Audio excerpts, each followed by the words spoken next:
الفت میں تو منزل کی ہوس کیسی، یہاں تو عین منزل ہے تھکن سے چور ہو جانا۔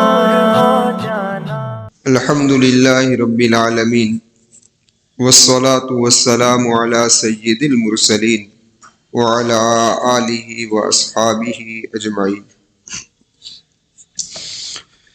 اعوذ باللہ من الشیطان الرجیم، بسم اللہ الرحمن الرحیم۔ ثم كان من الذين آمنوا وتواصوا بالصبر وتواصوا بالمرحمة أولئك أصحاب الميمنة والذين كفروا بآياتنا هم أصحاب المشأمة عليهم نار مؤصدة صدق الله العظيم۔ معزز سامعین کرام اور پردہ نشین خواتین، گزشتہ مجلس کے اندر یہ بات عرض کی گئی تھی کہ 3 مصارف بتلائے گئے تھے کہ یہ 3 جگہ ہیں کہ جہاں پر اپنے مال کو خرچ کرو۔ ان میں سے پہلی جگہ یہ تھی غلاموں کو آزاد کرنا، دوسرا تھا مسکین کو کھلانا، اور تیسرا تھا قرابت دار یتیم کو کھلانا۔ خیر، اب یہ بھی عرض کیا گیا تھا کہ یہ کام تو غیر مسلم بھی کرتے ہیں، لیکن ایمان نہ ہونے کی وجہ سے ان کا یہ سارا عمل کیا ہو جائے گا بھائی؟ بیکار ہو جائے گا۔ اسی پر بات چلی تھی، ثم کان من الذین آمنوا، اللہ تبارک و تعالیٰ نے شرط لگائی کہ ان اعمال خیر کے ساتھ ساتھ پھر ہوئے وہ ایمان والوں میں سے، اس کے پاس ایمان ہونا چاہیے۔ اب مفسرین فرماتے ہیں کہ یہاں جو لفظ ثم آیا ہے تو یہ ثم کیا بتلانا چاہتا ہے؟ سمجھ میں آئی بات؟ تھوڑی توجہ چاہوں گا، کوشش کرتا ہوں اللہ تبارک و تعالیٰ مجھے آسان انداز میں سمجھانے کی توفیق دے اور ہم تمام کو سمجھنے کی توفیق دے۔ اس لیے بعض مفسرین نے کہا کہ یہ تاخیر بیان کے لیے آیا ہے، اور بعض مفسرین نے فرمایا کہ یہ تاخیر وقوع کے لیے۔ اب یہ تاخیر بیان اور تاخیر وقوع کیا ہے وہ تو آپ نہیں سمجھ سکیں گے۔ دیکھیے کہ ایمان شرط ہے، جن لوگوں نے یہ کہا کہ یہاں پر ثم تاخیر بیان کے لیے آیا ہے، ان کا کہنا یہ ہے کہ ایمان شرط ہے اور باقی جو ساری چیزیں ہیں اعمال خیر وہ مشروط ہے، اور اصول یہ ہے کہ شرط پہلے آنی چاہیے اور مشروط بعد میں آنا چاہیے۔ یعنی جو خرچ کرنے کی جگہ بتائی ہے اس کا تذکرہ بعد میں ہونا چاہیے اور ایمان کا تذکرہ پہلے ہونا چاہیے، اور یہاں ایمان کا تذکرہ بعد میں ہے، اور جہاں پہ خرچ کرنا ہے اس کا تذکرہ اور ذکر کیا ہے بھائی؟ پہلے ہے۔ تو ایسا بیان کے اندر ہوتا ہے ورنہ ہوتا نہیں ہے۔ اس لیے ان کی دلیل یہ ہے کہ یہاں پر ثم جو آیا ہے وہ تاخیر بیان کے لیے آیا ہے۔ سمجھ میں آئی بات؟ خیر، ان کا کہنا یہ بھی ہے کہ جس طریقے سے ہم یہ کہتے ہیں کہ نماز اس وقت تک مکمل نہیں ہو سکتی کہ جب تک انسان تکبیر تحریمہ سے لے کر سلام تک سارے ارکان کو ترتیب سے ادا نہ کرے۔ دیکھو تو نماز اسی وقت قبول ہوگی نہیں، ورنہ تو قبول ہوگی نہیں۔ لیکن اخیر میں یہ کہا جاتا ہے کہ اس نے وضو بھی کیا ہو، اس نے وضو بھی کیا ہو۔ تو دیکھیے وضو تو شرط ہے، وضو کے بغیر تو نماز ہی نہیں، چاہے بھی ترتیب پڑھ لے لیکن پھر بھی قبول ہونے والی نہیں کیونکہ وضو نہیں ہے۔ لیکن یہاں بھی بیان کا موقع تھا تو وضو کو بعد میں لائے، شرط ہونے کے باوجود بھی کیا لائے بھائی؟ بعد میں لائے۔ خیر، اب جن لوگوں نے یہ کہا ہے کہ یہاں ثم جو ہے وہ تاخیر وقوع کے لیے، ان کا کہنا یہ ہے، آپ اس انداز میں سمجھیے کہ کافر جو بھی اچھے کام کرتے ہیں وہ سارے کے سارے اعمال خیر ان کے پینڈنگ رکھے جاتے ہیں۔ کیا ہوتا ہے؟ پینڈنگ میں پڑے رہتے ہیں۔ جب وہ ایمان کو قبول کر لیتے ہیں تو ان کے سارے اعمال قبول ہو جاتے ہیں۔ تو ان کا کہنا یہ ہے کہ یہاں جو ایمان بعد میں لائے اس کی وجہ یہی ہے کہ پہلے یہ اعمال ان لوگوں نے کیے تو پینڈنگ میں پڑے ہیں، اگر ایمان لائے تو قبول ہو جائیں گے۔ سمجھ میں آئی بات؟ اور حدیث صحیح لائے، حکیم بن حزام رضی اللہ تعالیٰ عنہ فرماتے ہیں، حکیم بن حزام رضی اللہ تعالیٰ عنہ کہ جب میں اسلام کے اندر داخل ہوا، یہ حضرت خدیجہ رضی اللہ تعالی عنہا کے بھتیجے ہیں، فرماتے ہیں کہ جب ایمان میں نے قبول کیا تو میں اللہ کے رسول صلی اللہ علیہ وسلم کی خدمت میں حاضر ہوا۔ میں نے میرے محبوب صلی اللہ علیہ وسلم سے پوچھا کہ اللہ کے محبوب، میں نے حالت کفر کے اندر جو اچھے کام کیے ہیں اس کا کیا ہوگا؟ تو اللہ کے محبوب صلی اللہ علیہ وسلم نے فرمایا کہ تیرے ایمان قبول کر لینے کی وجہ سے وہ سارے اعمال اللہ قبول کر لیں گے۔ سمجھ میں آئی بات؟ تو آیت کریمہ کا خلاصہ یہ نکلا کہ جو بھی غیر مسلم ہے وہ اچھے کام کرتے ہیں اور ان کے بعد میں وہ ایمان لے آئے تو دراصل یہ لوگ سخت گھاٹی سے گزر گئے، ایمان لانے کی وجہ سے ان کے اعمال کیا ہو گئے بھائی؟ قبول ہو گئے۔ تو یہ ہے ثم کان من الذین آمنوا۔ آگے فرمایا وتواصوا بالصبر، کہ صبر کی کیا کرتے ہیں؟ وصیت کرتے ہیں۔ وتواصوا بالمرحمہ، اور رحم کرنے کی وصیت کرتے ہیں۔ ان دونوں اوصاف پر مختصر طور پر کچھ بات مجھے عرض کرنی ہے۔ ان میں سے پہلی بات یہ سمجھ لیجئے کہ سارے اخلاق کا خلاصہ صبر ہے۔ کیا ہے؟ صبر۔ قرآن کریم میں 30 مقامات سے بھی زائد کے اندر اس کی تاکید آئی، یہاں تک کہ میرے آقا و مولا محمد رسول اللہ صلی اللہ علیہ وسلم سے بھی کہا گیا فصبر، صبر کیجیے، کما صبر اولو العزم من الرسل، آپ سے پہلے اولو العزم پیغمبروں نے بھی صبر کیا ہے۔ سمجھ میں آئی بات؟ ایک دوسری چیز آپ یہ دیکھ لیجئے کہ قرآن کریم کے اندر آپ نماز کے ساتھ صبر کا جہاں بھی تذکرہ ہے وہاں پر اللہ تبارک و تعالیٰ نے صبر کو پہلے بیان کیا، یا ایھا الذین آمنوا استعینوا بالصبر والصلاۃ۔ صبر کیا ہے بھائی؟ پہلے۔ اس سے بھی اس کی اہمیت معلوم ہوتی ہے۔ تیسری بات، قرآن کریم نے اللہ تبارک و تعالیٰ کی رفاقت اور معیت کس کو حاصل ہوئی؟ تو کہیں بھی اللہ تبارک و تعالیٰ نے یہ نہیں فرمایا کہ ان اللہ مع المصلین، کہ میں نماز پڑھنے والوں کے ساتھ، کہیں قرآن میں نہیں۔ ان اللہ مع الصائمین، کہ میں روزہ رکھنے والوں کے ساتھ، کہیں نہیں۔ ان اللہ مع المتصدقین، کہ میں صدقہ کرنے والے کے ساتھ، کہیں نہیں کہا۔ لیکن اللہ نے کہا ان اللہ مع الصابرین، میں صبر کرنے والوں کے ساتھ۔ کس کے ساتھ ہوں؟ ہاں۔ اسی کے ساتھ ہر عمل کا اجر اللہ کے یہاں متعین ہے، یعنی کہ ایک گریڈ کے اتنے ملیں گے، نماز کا اتنا، اس کا اتنا، اس کا اتنا، لیکن صبر کا پیمانہ متعین نہیں۔ انما یوفی الصابرون اجرهم بغیر حساب، اللہ تبارک و تعالی صبر کرنے والے کو جو اجر دیں گے کیا ہوگا؟ اس کا حساب۔ سمجھ میں؟ یہ ہے صبر، اس سے صبر کی اہمیت معلوم ہوتی ہے۔ یہاں تک کہ بنی اسرائیل کو اللہ تبارک و تعالی نے جو کامیابی عطا فرمائی اور ان کو جو اعلیٰ مقام عطا فرمایا اس کی وجہ بھی صبر ہے۔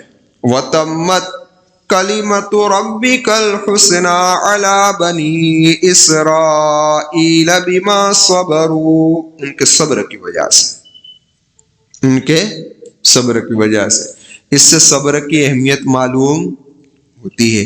اللہ تبارک و تعالی مجھے بھی توفیق عطا فرمائے، آپ تمام کو توفیق عطا فرمائے۔ اسی لیے علماء نے کہا کہ حرام کے مقابلے میں صبر کرنا فرض ہے۔ سمجھ میں آئی بات؟ جن چیزوں کو اللہ تبارک و تعالیٰ نے حرام کیا ہے اس سے بچنے کے لیے انسان اپنے آپ کو روکے اور صبر کرے، تو یہ صبر کیا ہے؟ فرض ہے. اور فرمایا مکروہات سے بچنے کے لیے صبر کرنا مستحب ہے. کیا ہے؟ مستحب ہے. اور ساتھ ساتھ میں علماء نے یہ بھی فرمایا کہ یہ جو صبر ہے وہ ساری عبادتوں کی یعنی کہ کیا ہے؟ بنیاد ہے. کہ دیکھیے آدمی جب کوئی عبادت شروع کرتا ہے تو صبر کے بغیر ہو نہیں سکتی. کیوں نہیں ہو سکتی؟ کہ نفس یہ چاہے گا کرنی نہیں ہے، اب نفس کے ساتھ مقابلہ کرنا پڑے گا. صبر اس کے علاوہ چارہ.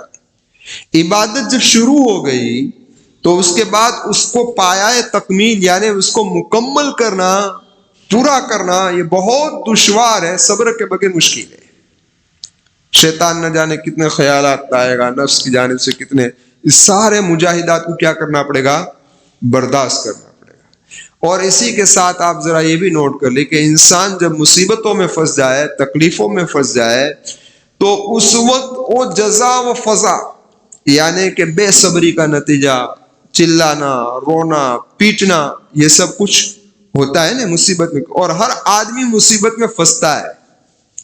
ایسا نہیں کہ سب ماشاءاللہ پوری زندگی، آپ میں سے بھی کوئی نہیں ہوا کہ پوری زندگی کوئی حالات نہ آئے، کوئی مصیبت، کوئی تکلیف. ہر ایک کو کچھ نہ کچھ مصیبت تکلیف ہوتی ہے. اگر آدمی اس پہ صبر نہ کرے اور یہ جزا فضا ہی کرتا رہے اور اسی طریقے سے اپنی زندگی گزارے تو وہ عبادت میں کہاں آئے گا؟ عبادت کر ہی نہیں سکتا. تو اللہ تبارک و تعالیٰ نے صبر رکھا کہ انسان صبر کرے تو عبادت کرے. پتہ چلا کہ اسی لیے اللہ تبارک و تعالیٰ نے عبادت کی بنیاد کس کو بنایا؟ صبر کو. اور اسی لیے اللہ تبارک و تعالیٰ نے نماز سے پہلے صبر کا تذکرہ کیا. صبر ہو تو نماز. اب ہم کو اللہ کامل طریقے سے صبر کرنے والا وہی بنا دے. اب ذرا دیکھیے اس کے درجات کی طرف نظر کرتے ہیں.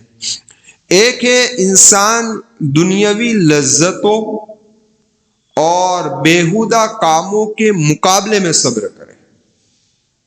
اب یہ صبر سے کیا چاہا جاتا ہے؟ کہ انسان ان کاموں کو چھوڑ دے اور اللہ تبارک و تعالیٰ کی طرف متوجہ ہو. ایک ہے نماز میں صبر کا مطالبہ. کس میں؟ عبادت میں. نماز کیا؟ عبادت میں صبر کا مطالبہ.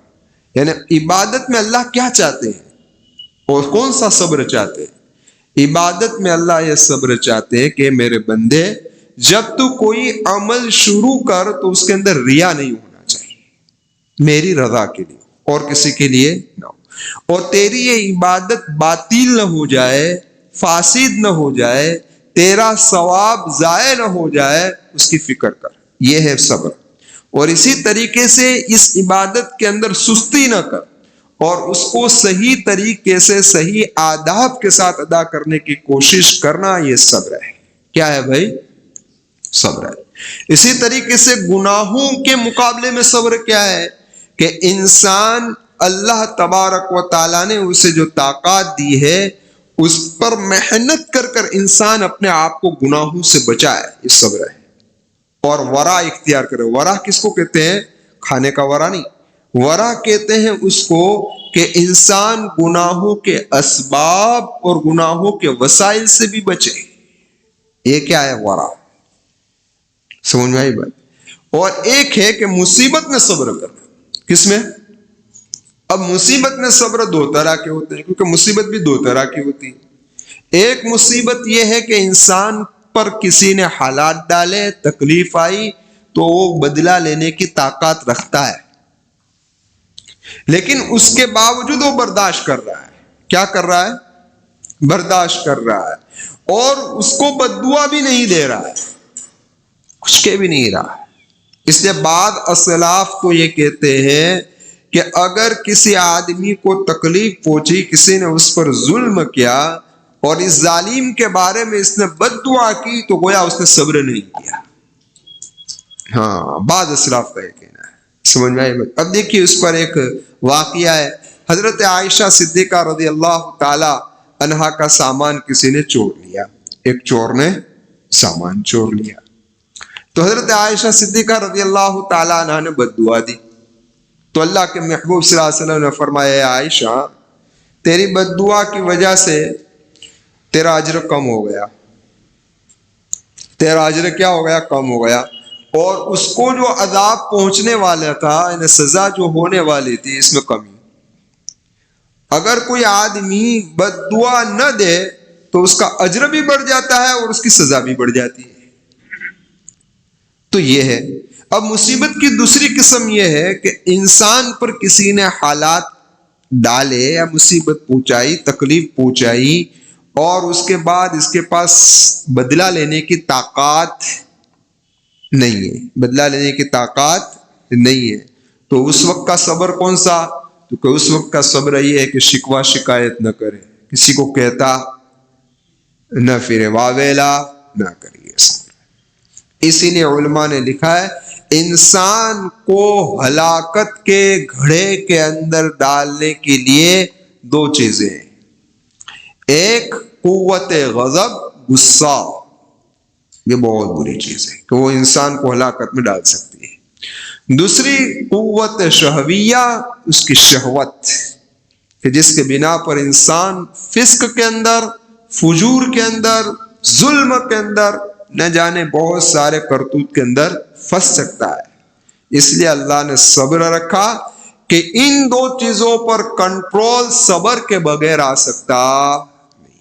جس آدمی میں صبر آئے گا یہ ان دونوں چیزوں پر کیا کر لے گا؟ کنٹرول کرے. غصے پر بھی کنٹرول کرے گا، ہے نا بھائی؟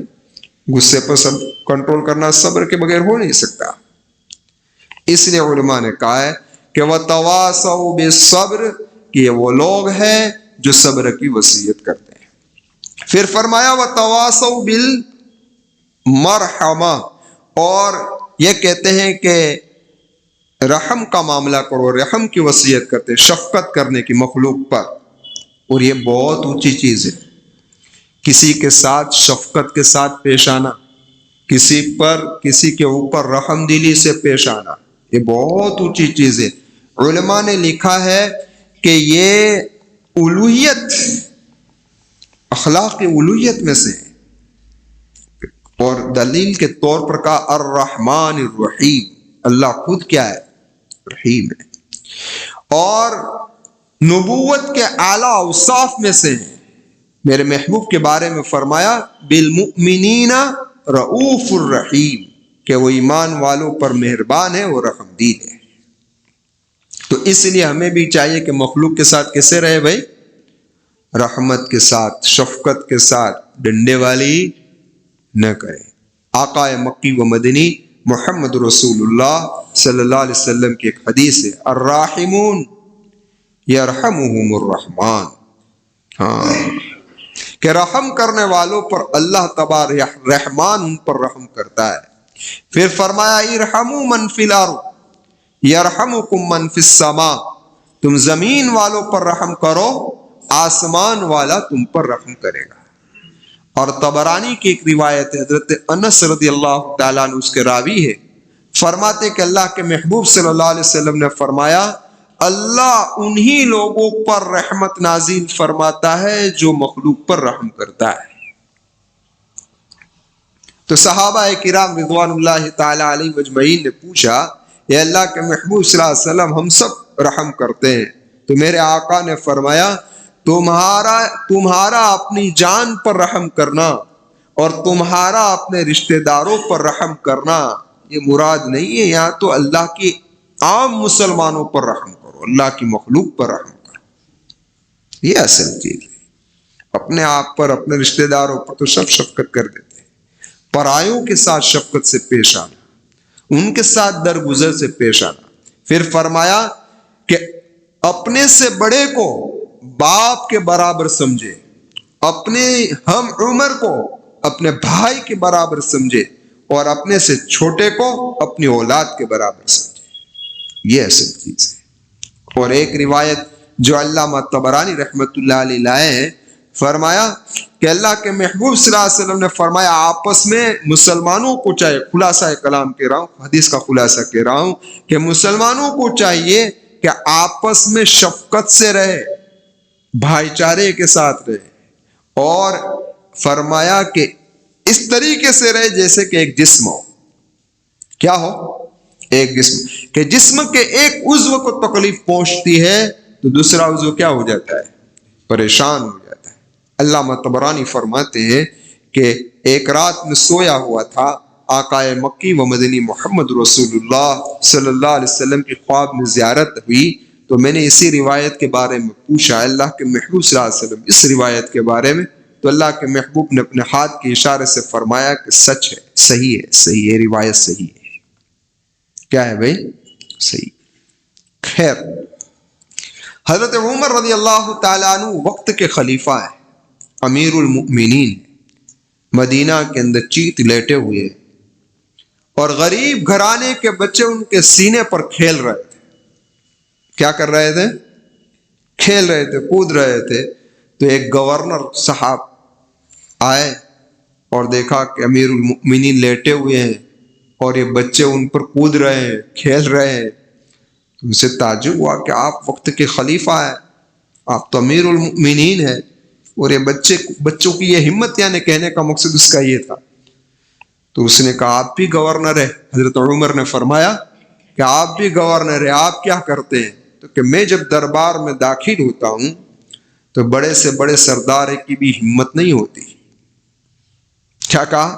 بڑے سے بڑے سردار کی بھی ہمت نہیں ہوتی، یہ میرا رعب ہے، دبدبا ہے، میں گورنر ہوں اس کا۔ تو حضرت عمر رضی اللہ تعالیٰ عنہ نے فرمایا ہمیں ان جیسے لوگوں کی ضرورت نہیں ہے۔ حضرت عمر نے ان کو معزول کر کے ہٹا دیا، ایسے گورنر کی ہمیں ضرورت نہیں ہے، ہمیں تو ایسا گورنر چاہیے جو امت کے ساتھ شفقت سے پیش آئے، ہاں، رحم دلی سے پیش آئے، ہمیں ایسا گورنر چاہیے۔ اور میرے آقا کے ایک حدیث کا خلاصہ ہے کہ میری امت کے عبدال اس منصب تک اپنی عبادت سے نہیں پہنچیں گے، بلکہ وہ پہنچیں گے کس سے؟ کیونکہ خاک نفس کی شخاوت سے، سینے کی صفائی سے، کہ سینوں میں کسی کے بارے میں کینہ نہ ہو، اور اپنی مخلوق کے بارے میں، مخلوق پر شفقت سے پیش آئیں گے، تو یہی لوگ ابدال کے مقام پر پہنچیں گے۔ سمجھ میں آئے گا؟ تو یہ ہے وَتَوَاصَوْا بِالْحَقِّ وَتَوَاصَوْا بِالصَّبْرِ وَتَوَاصَوْا بِالْمَرْحَمِ۔ اب یہاں پر سوال ایک پیدا ہوتا ہے کہ قرآن دیکھیے، اللہ مجھے بھی توفیق دے پڑھنے کی، آپ لوگوں کو بھی توفیق دے، بڑی ناقدری ہے ہماری جتنی بے توجہی قرآن کے ساتھ ہے، بس اللہ ہمیں معاف فرما دے۔ خیر، ابھی میں پڑھ رہا تھا کتاب، درمیان میں بات یاد آ گئی تو عرض کر دوں۔ حضرت مولانا الیاس صاحب رحمۃ اللہ علیہ، جنہوں نے دعوت و تبلیغ کے کام کو شروع کیا ہے، جی، ان کی نانی اماں کا حال لکھا تھا۔ کن کا حال لکھا تھا؟ ان کی نانی اماں ہی کا، ہاں، ان کی نانی اماں کا حال لکھا ہوا تھا کہ وہ رمضان المبارک میں حافظہ تھی، روزانہ 40 پارے قرآن کریم کی تلاوت کرتے تھے۔ کتنے؟ 40 پارے۔ اور عام دنوں کے اندر روزانہ ایک منزل، یعنی 7 منزل، یعنی 7 دن میں قرآن کریم ختم، حافظہ تھی۔ اور اس کے علاوہ روزانہ 5000 لکھا ہے، 10,000 میرے ذہن سے نکل گیا، تقریباً 5000 لکھا ہے، 5000 مرتبہ درود شریف روزانہ۔ اور اس کے علاوہ جو ان کی تسبیحات کی فہرست تھی، میں تو پڑھتے پڑھتے ہی چپ گیا، میں نے کہا اتنی تو روزانہ تسبیح کیا اہتمام تھا۔ اور آج ہمارا حال کیا ہے؟ کبھی تو سوچتے ہیں قیامت کے میدان میں یہ لوگ بھی ہوں گے، ہم بھی ہوں گے، ہم کیا دکھائیں گے، ہم کیا لے کر آئے بھائی؟ یہ لوگ، ان لوگوں کے اعمال نامے پیش ہوں گے، اتنے قرآن ختم، اتنے ختم، اتنے ختم، تو ہم کیا لے کر جائیں گے؟ ہمارے پاس کیا ہے؟ بس اللہ اپنی رحمت سے ہمیں معاف فرما دے اور ہم تمام سے راضی ہو جائے، وہ جنت الفردوس میں اعلیٰ مقام دے دے۔ خیر، تو میں عرض یہ کر رہا تھا کہ یہاں ایک سوال یہ پیدا ہوتا ہے کہ تذکرہ چل رہا تھا اللہ کے راستے میں مال خرچ کرنے کا، تو پھر یہ بات کہاں سے آئی کہ صبر کرو اور رحم کرو؟ اور قرآن کریم کی کوئی بات بے جوڑ نہیں ہوا کرتی، قرآن کی کوئی بات بے جوڑ ہوا نہیں کرتی۔ علماء نے لکھا ہے کہ بھائی یہاں جو اللہ کے راستے میں مال خرچ کرنے کا جو تذکرہ ہے، اور آدمی اسی وقت ہی مال اللہ کے راستے میں خرچ کرے گا جب اس کے اندر یہ 2 صفتیں ورنہ یہ خرچ کر سکتا نہیں. کیوں؟ کیونکہ مال خرچ کرنے کے لیے تو صبر کرنا پڑے گا نا. لالچ، میرا مال جاتا ہے تو لالچ کے مقابلے میں صبر. جتنی رکاوٹیں ہیں یہ ساری رکاوٹیں صبر ہوگی تو دور ہوگا، ورنہ ہوگا. اور دوسرا کہ اگر اس کے دل کے اندر امت کی شفقت نہیں ہے، غریبوں کا، یتیموں کا، بیواؤں کا، مسکینوں کا، اس کے دل کے اندر کوئی وقت اور قدر نہیں ہے، تو پھر کیسے مال خرچ کرے گا؟ جب اس کے دل میں رحمت ہوگی تو خرچ کرے گا نا. اسی لیے ان دو چیزوں کو یہاں پر تذکیرہ فرمایا. اب ایک اور بات سمجھ لو، پھر بات کو مختصر کرتے ہیں. ایک بات یہ ہے کہ عام طور پر ایسا ہوتا ہے کہ کسی انسان کو کوئی تکلیف پہنچی، اب اس نے کیا کیا؟ ناشکری کا اظہار کیا، کہنے کا مقصد رونا شروع کیا، شکایتیں شروع کی. تو بعض لوگ جو متشدد و سخت مزاج کے ہوتے ہیں نا، وہ یہ کہتے ہیں کہ یہ بے صبر ہے، اس کو صبر کرنا چاہیے، ایسا تھوڑا کرنا چاہیے، ہے نا، یوں کہہ دیتے ہیں. اور پھر اس کے ساتھ کیا کرتے ہیں کہ ان کے پاس طاقت ہے کہ ان کی مدد کر سکے، پھر بھی مدد کرتے نہیں، مدد کرتے نہیں، بے صبر ہے، ناشکرا ہے. سمجھ میں آئے گا؟ تو اللہ تبارک و تعالیٰ نے اس مسئلے کا بھی حل کر دیا. یہ لفظ لا کر کیا کر دیا کہ وَتَوَاصَوْا بِالصَّبْرِ وَتَوَاصَوْا بِالْمَرْحَمَةِ، کہ دیکھو او خرچ کرنے والوں، میں صبر کے ساتھ ساتھ رحمت کا بھی تذکرہ کرتا ہوں. وہ صبر کرے کہ نہ کرے، تمہیں رحمت کھا کر اس کی مدد کرنی چاہیے. سمجھ، یہ قرآن ہے. یہ کیا ہے بھائی؟ قرآن ہے. فرمایا وَتَوَاصَوْا بِالصَّبْرِ وَتَوَاصَوْا بِالْمَرْحَمَةِ. اب یہ دیکھیے، عرب کے اندر ایک بات مشہور تھی عقلاء کے نزدیک، اور کہا کہ صبرک فی مصیبتک، تیری مصیبت میں صبر کرنا، خیر من جزعک، تیرے جزا و فضا کرنے سے بہتر ہے. یعنی تجھ پر مصیبت حالات آئی ہے تو تو صبر کر، یہ تیرے بے صبری کے مقابلے میں کیا ہے؟ بہتر ہے اور اچھا ہے کہ تجھے صبر کرنا چاہے. لیکن آگے فرمایا وَجَزَعُكَ فِي مُصِيبَةِ أَخِيكَ خَيْرٌ مِّن صَبْرِكَ، لیکن تیرے بھائی کو اگر کوئی تکلیف پہنچ جائے تو تیرا جزا فضا کرنا، تیرا بے صبرا بن جانا، یہ تیرے صبر کرنے سے بہتر ہے. سمجھ میں آئے گا؟ تو کسی کی مصیبت پر انسان بے چین ہو جائے، بے قرار ہو جائے، یہ اصل چیز ہے. یہ حالات میں، مصیبت میں. لیکن آج تو بات کیا کہنی، حالات پر نہ سپورٹ کرنا تو دور کی بات، بہت لوگ خوشی مناتے، کہتے کہ ضرورت ہی نہیں. سو کہتے ضرورت ہی تھوڑی ودارہ جی پڑی ہوت نا تو سارو رہتے. اچھا نا، یہ ہمارا حال ہے. فرمایا وَتَوَاصَوْا بِالصَّبْرِ وَتَوَاصَوْا بِالْمَرْحَمَةِ. آگے اللہ فرماتے ہیں اولئک اصحاب المیمنہ، وہ لوگ ہیں، یہی لوگ ہیں جو بلند مقام والے. کون؟